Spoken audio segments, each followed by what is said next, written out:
माझ्या मागे सगळ्यांनी म्हणायचं, मी अशी शपथ घेतो की माझे संपूर्ण कुटुंब गाव 26 जानेवारी 2027 पर्यंत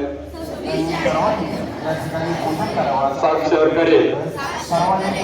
मी स्वतः असाक्षर राहणार नाही आणि इतरांना असाक्षर राहू देणार. माझ्या कुटुंबातील सदस्य, मित्र आणि समाजातील प्रत्येक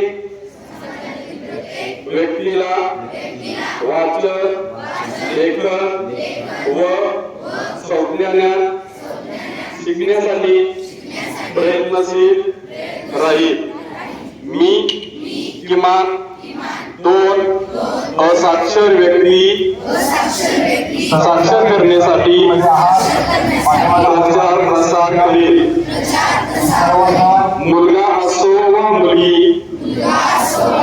स्त्री असो वा पुरुष, सर्वांना समान शिक्षण मिळावे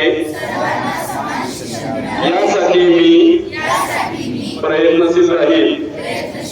राज्यातले 100% साक्षरतेचे ध्येय गाठण्यासाठी मी माझे सर्वतोपरी व निरंतर योगदान देईन. मी स्वतः शिकेन आणि इतरांना शिकण्यास मदत करेल, ज्यामुळे समाज प्रगती करू शकेल. जय हिंद.